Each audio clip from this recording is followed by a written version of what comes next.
बिस्मिल्लाहिर्रहमानिर्रहीम। दोस्तों, ये जो कैपेसिटर्स हैं आज मैं आपको बताऊंगा कि इनको कैसे चेक किया जाता है। किस साइड पे करें तो सबसे पहले हम एक कैपेसिटर लेते हैं जो कि यूनिक 2.5 माइक्रोफैरड का है। तो इसको ये ठीक कैपेसिटर है, नया कैपेसिटर है। इसको हम सीरीज़ के बोर्ड में लगाते हैं। आप देखें, इसने ये जो बल्ब की जो लाइट है ये जल गई है, बहुत मामूली सी लाइट जल गई है। अगर ये 2.5 का कैपेसिटर हो और ये थोड़ी सी लाइट जलाए तो इसका मतलब होता है कि ये बिल्कुल ओके हालत में है, ठीक है। अब ये देखें, इसे जोड़ेंगे तो ये उस तरह वो आवाज़ भी करता है, मतलब ये बिल्कुल ठीक है। ये दूसरा 2.5 का कैपेसिटर है, ये पुरानी हालत में ख़राब है, लो है, मतलब मुकम्मल ख़राब नहीं होता, लो है। ये देखें आप, ये बिल्कुल बल्ब नहीं जला रहा, यानी ये वो जब इसे जोड़ेंगे ना सीरीज़ में लगा कर, तो ये आगे से वो जो इशारा आवाज़ आती है और वो स्पार्क करता है, वो स्पार्क करता है, लेकिन ये बिल्कुल भी बल्ब नहीं जला रहा है। इसका मतलब है कि ये कैपेसिटर लो है, ये आपके पंखे को उस स्पीड से नहीं चलाएगा, आस्ता चलाएगा। ये 3.5 का है, ये थोड़ा सा बल्ब ज़्यादा जलाएगा। मतलब जितना माइक्रोफैरड ज़्यादा होगा ना, इतना कैपेसिटर क्या करेगा, वो बल्ब ज़्यादा जलाएगा। ये देखें, 3.5 का। अब ये एक और 3.5 का मैं आपको दिखाता हूँ। ये कैपेसिटर ये पुरानी हालत में है, ये अब इसको लगाते हैं, ये कोई बल्ब नहीं जलाएगा। लेकिन इस तरह ये इसमें के अंदर करंट जो है वो चार्ज स्टोर होता है, लेकिन ये जो बल्ब नहीं जलाता, ये ख़राब हालत में है। इसको आप डायरेक्ट भी लगा सकते हैं, लेकिन सीरीज़ के बल्ब से हमें सही पता चल जाता है। ये फ्यूजी का 4.5 का है, ये ज़्यादा बल्ब जलाएगा। देखना, ये देखें, इसने ज़्यादा बल्ब जलाया, मतलब कि ये भी ओके हालत में है, ये भी नया कैपेसिटर है।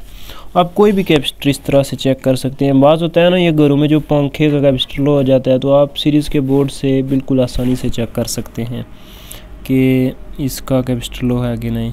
ये 10 माइक्रोफैरड का वॉशिंग मशीन का कैपेसिटर है, इसको हम चेक करेंगे। इसका ये है ना, ये अब ज़्यादा लाइट जलाएगा। बाज़ एक और कैपेसिटर है, वो मैं आपको बताता हूँ वॉशिंग मशीन का।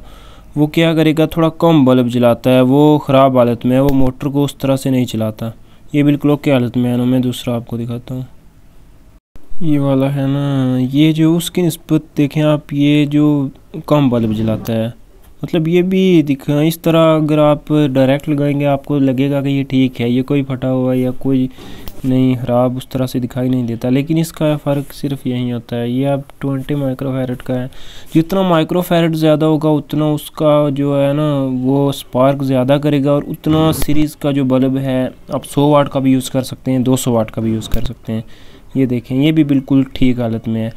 अब इसको आप डायरेक्ट भी लगा के चेक कर सकते हैं, लेकिन सीरीज़ में पहले लगाने से बिल्कुल वाज़िया पता चल जाता है कि कैपेसिटर ख़राब है या ठीक है। तो इसको चेक करने के बाद ये देखें, ये बिल्कुल ठीक है। अब हमारे पास एक दूसरा हम स्टार्टिंग कैपेसिटर भी है। स्टार्टिंग को अगर हम इसको सीरीज़ में लगाएंगे ना, 80-110 का कैपेसिटर है स्टार्टिंग का।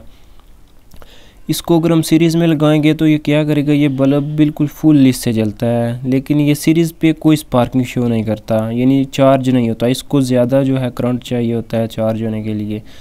तो इसको हम डायरेक्ट लगा के देखते हैं। ये देखें, ये डायरेक्ट लग गया। इसको वैसे आप घर पे ना, इसको ज़्यादा देर डायरेक्ट ना लगाना। ये देखें, आप डायरेक्ट लगा के ये स्पार्क करता है। अब ज़्यादा देर इसको घर पे ना लगाना, ये फट भी सकता है। ये मोटर के साथ अक्सर फट जाता है। ये थोड़ा मतलब चार्ज, ये देखें स्पार्क करता है। ये चार्ज करना थोड़ा उस तरह से मुश्किल होता है, तो इसको आप जो है ज़्यादा देर तक नहीं लगा सकते। तो इसको कम से कम 1 सेकंड या 2, अगर इससे ज़्यादा हो गया तो ये फट जाता है, इसके अंदर से स्मेल होना शुरू हो जाती है। ठीक है, इसको बेहतर यही है कि आप मोटर के साथ चेक करें। ठीक है, आज की वीडियो यहीं तक थी। अल्लाह हाफ़िज़।